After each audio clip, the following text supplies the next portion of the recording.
Well, good day everyone. Here we are again with Mrs. Adepeju Oyesanya of Best Start, Certified Lactation Educator. And we're going to seize the opportunity today to chat with her a bit about some of the challenges that typically some women who wish to breastfeed experience and how we overcome those challenges. Because you often hear a lot of people saying that they couldn't breastfeed because they didn't have enough milk, or they couldn't breastfeed because the baby wasn't taking the breast, or the baby was always hungry. So there are all sorts of reasons why people don't breastfeed. And I can say that as a woman who is a product of this culture, even though I learned about the benefits of breastfeeding in medical school and in the Port of Spain casualty, I had seen women come through the casualty with certain challenges during breastfeeding. That wasn't the kind of information, that wasn't the kind of experience I needed to be confident about breastfeeding. So I too had some challenges. So what was beautiful is that I was able to get help for those challenges, to go through those challenges. And I think if women had more education about the fact that these are challenges that can be overcome, and that sometimes the hardest part of breastfeeding is getting started, then they would persevere. So what we're going to do, we're going to ask Adepeju about some of the approaches that can be taken to overcome some of the challenges, and maybe she can give us some explanation and some insight. So hopefully all you ladies out there, and daddies too, and grandparents and aunts and sisters and brothers will have more confidence that breastfeeding is something that can be tackled successfully, and that perseverance and guidance is all that is needed. And just a reminder, I always say this in class, breastfeeding is natural. The baby out of your mom knows what to do, but it's an art for women. It's something that we learn. I think that's important for women to understand. So it's an art. It's an so art. We're saying it's an art. It's not a science. It's not a science. It's an art. Why is it an art and not a science? Because when you think of science, you think of it as being more stringent or rigid, and we have experiments to test everything. And a lot of structure. Right. Yeah. Well, art kind of flows and webs, and has colors. It has And art is very personal. Yeah, it's very personal. So what we're saying, that when I say it's art, it's a personal relationship between you and the baby. There's some guidelines that I, as a professional, can guide you with, right? But more importantly is that you and the baby will hopefully find the dance, and then we'll have supporting members of the cast will support this dance. Okay. So mother and baby develop like a dancing partnership, which is unique to them. Yes. And then the supporting cast would be like daddy first of all. First of all, grandparents, aunties, workplaces, society. We dance along. So whoever is in, because sometimes daddy's not there, unfortunately. Right. Then life happens. So whoever is your support system ought to be in on the breastfeeding. Yeah, and I always say when you come to class, bring your partner with you. If it's not the father of the child, if it's going to be your mother, who's going to spend the most time with you? Supporting you. Yeah. Bring them so that they hear the same information. So when you have a question, you're in doubt, or you can't remember, they can say, hey, I remember this, or we should do this. So sometimes you have that, again, the support that's needed. But I would love to hear about your story so we can analyze it for women so that they know what to do to prevent some of the problems. Well, I can say, during my first pregnancy, Now, right now, I'm an advocate for breastfeeding, and I have the knowledge and I have the experience. But during my first pregnancy, I had doubts. I said to myself, am I going to make enough milk? Am I going to get the baby to latch on? Am I going to have complications like some of those women who passed through the Port of Spain casualty and their breast was swollen and heavy and red? I had those concerns, and I did express them at the antenatal classes, and I did try to get solutions. And I like that. I like the honesty. I think that's one thing that we lack sometimes as women, is being honest with ourselves, that these things are going through my head. Do you have a form to express them? Right? Because again, if you can express to someone, I'm feeling X, Y, and Z about this, then a person who is educated can give you proper guidance to hopefully decrease those fears. So which ones are valid. So who should you go to for guidance? Well, depending again on who has knowledge. There are people, because it's not a major part of medical school. No, unfortunately, it's glanced over. You know, if that it's more technical. Like at least I can't say what's being taught now, but I know they took great pains to make sure we knew what the benefits of breastfeeding were. So we understood the benefits and we understood the complications, but we didn't understand how to solve a problem if a lady came into our office and said, "Doc, I don't know what to do now." The hands-on approach is maybe what was lacking. That's right. Experience. Yeah. Clinical experience. So that maybe, depending again, if you have a pediatrician or OBGYN who's knowledgeable about it, they may be a source of information. Okay. There are breastfeeding groups and organizations that may be a source of information. So locally we've got TIPS, which is the TIPS, Informative Breastfeeding Association. Service, Yes, service. You also have Mount Hope has an association. There's different organizations. Now, hopefully all these organizations have well-qualified individuals who are trained and equipped to handle the situation. You also may have midwives also who are knowledgeable too about lactation in persons such as myself. So what about back to the community? What about mothers and grandmothers and sisters and girlfriends? Again, and this is what I always have to be mindful of. Your mother may have breastfed, I'm not sure. If she did breastfeed, she'd be a great advocate for you. If your mother didn't breastfeed, she may not be the greatest advocate for you. If your sister had a bad experience, she may not be the best experience for you. So I think, again, that you should look at your inner circle, the people you mentioned earlier, grandma, your sister, your niece, your aunt, right? See their experiences. And that's, again, important to having conversations before you deliver. That's right. And I think a lot of the preparation for taking care of the newborn takes place before the baby is born. It has to happen before. It is the discussions and the conclusions that you draw and the questions that you ask. And it's all in advance. It's not because after baby's born, it's a very intense, busy, emotional time. And you're shifting that time into motherhood and what that means fully. I mean, I would say motherhood begins now at the point of conception, but it's starting to really factualize itself with the presence of this child. So I don't think that's the best time to be thinking about, am I going to breastfeed, or what are my questions?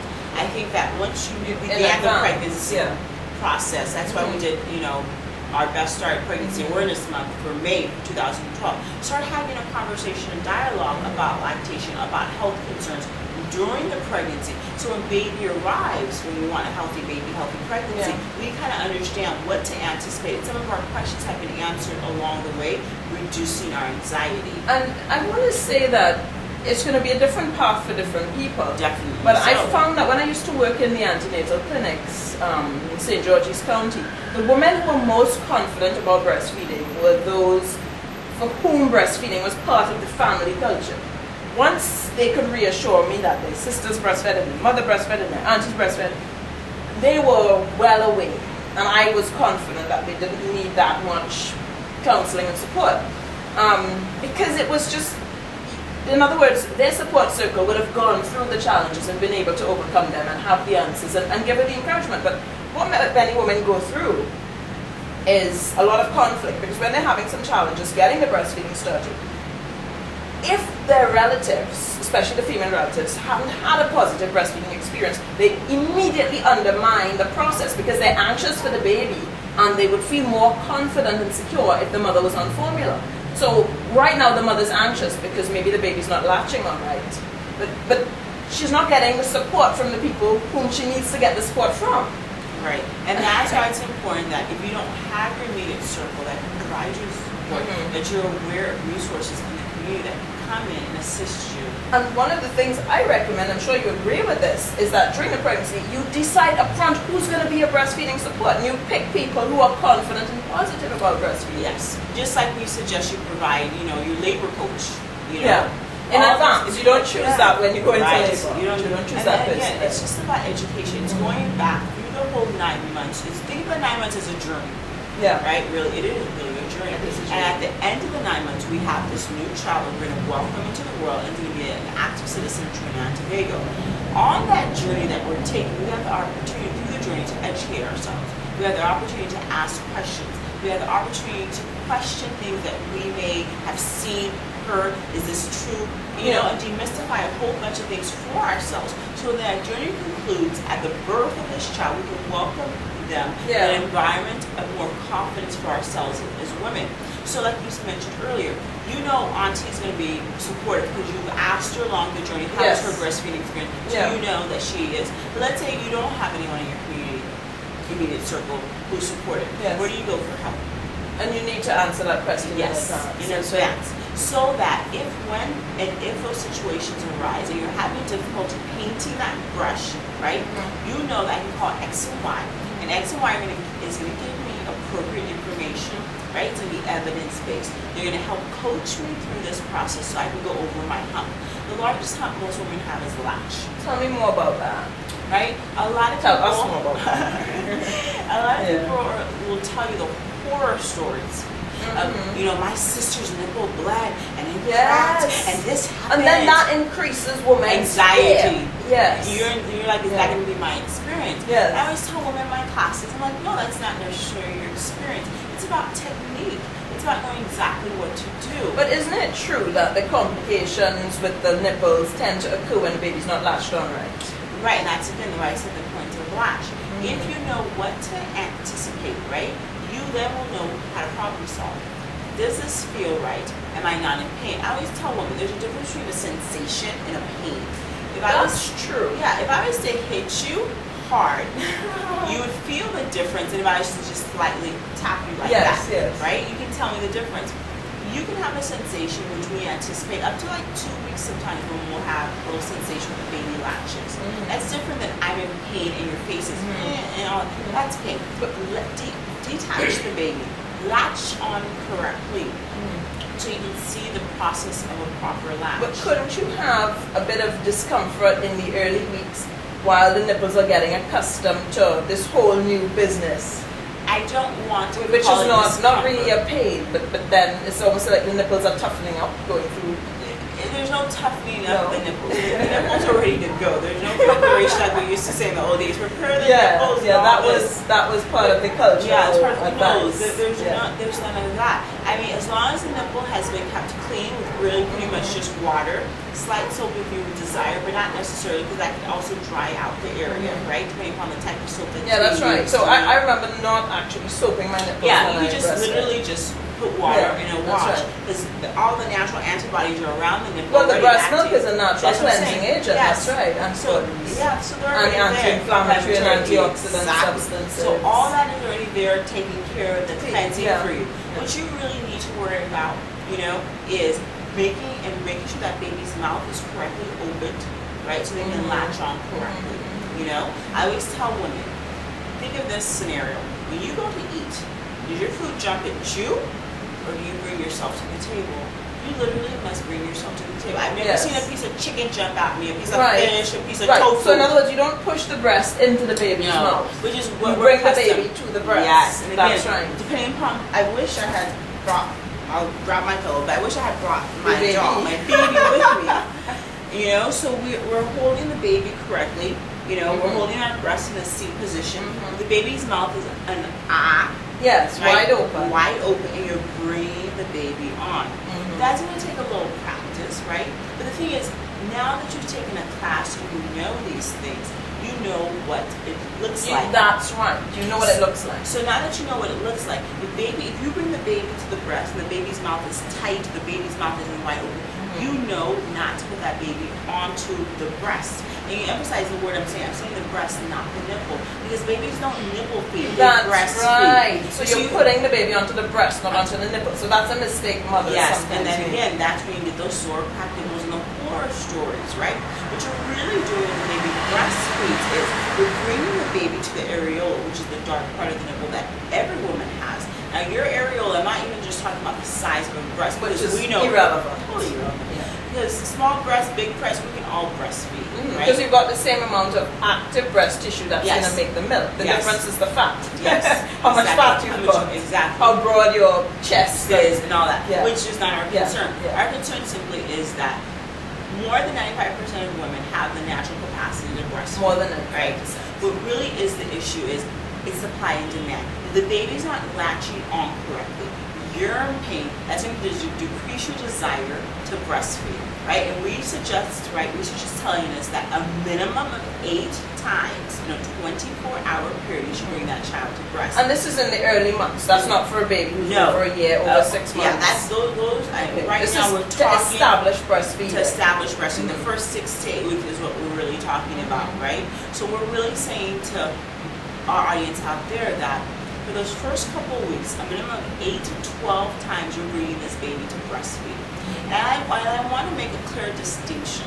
There's a difference between breastfeeding and effective breastfeeding. I like to use the word effective breastfeeding. And effective breastfeeding. Oh, so you mean you can breastfeed a baby, but it's not effective? Yes. How do you do that?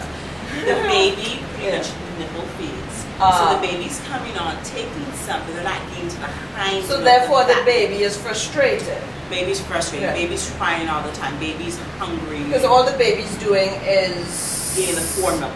Is massaging the nipple a little bit, but not actually massaging the breast. And with baby, in other words, I'm talking about baby's mouth massaging the milk out.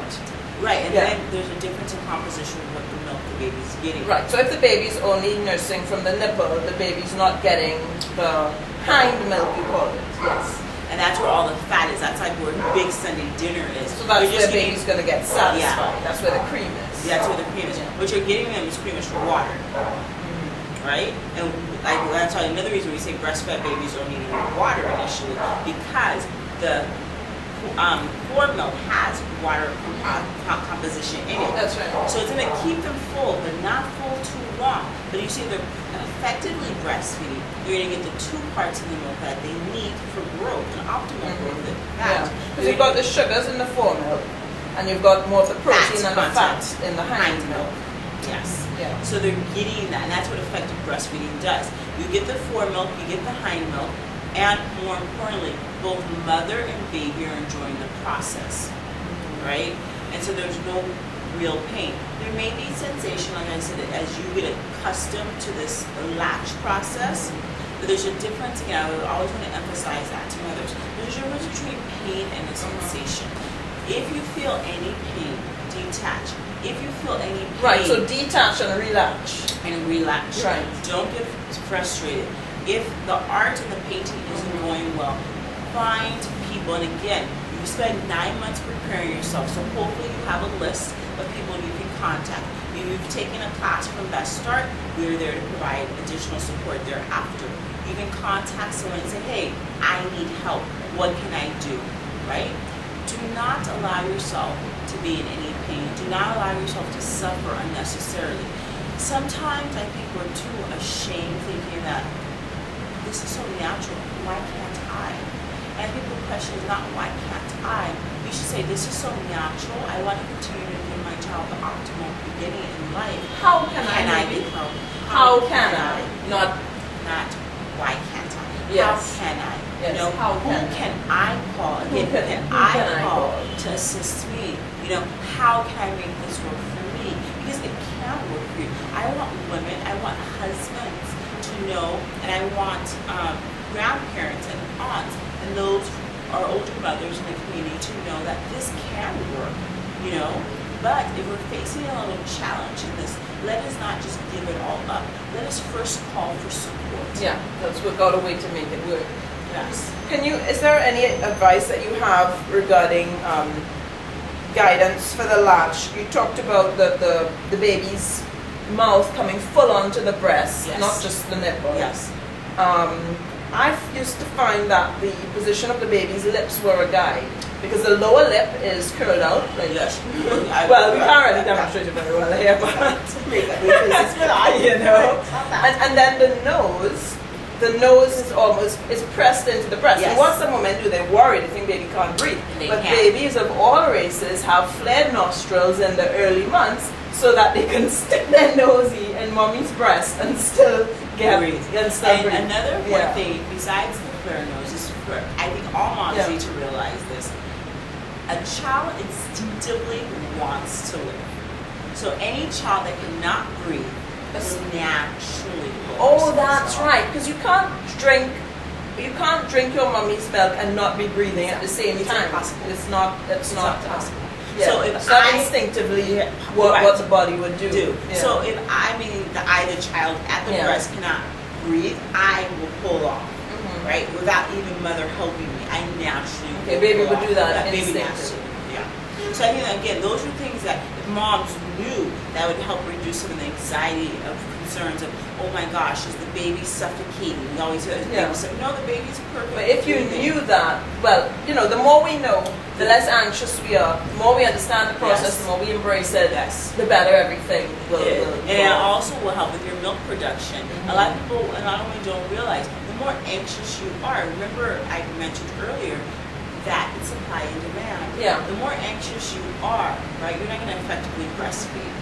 Because the anxiety that you have within yourself, you're passing on to the baby, you're passing on during the breastfeeding experience. Okay, so in other words, breastfeeding becomes a slightly nervous time for the baby because mommy's nervous. Right, and it becomes a nervous time for both of you. And that's why I said, in this dance, when you dance with someone, you usually feel very relaxed. It's a source of comfort, it's an emotional bond. Breastfeeding is the same way. You can build that emotional bond with the child and with yourself. And again, you are now fully coming into motherhood. You're fully saying, I'm a mommy. What does this mean for me? What does this mean for my family? And taking the time to dance this dance with the baby, right? As relaxed as you can possibly be. Knowing that if you need help, you have a list of resources that you can turn to obtain that help. All that actually helps in your milk production because your stress levels are low. And one of the challenges too is that when you're anxious, the milk doesn't let down. Exactly. You know, I think breastfeeding is meant to be something that happens in a state of relaxation.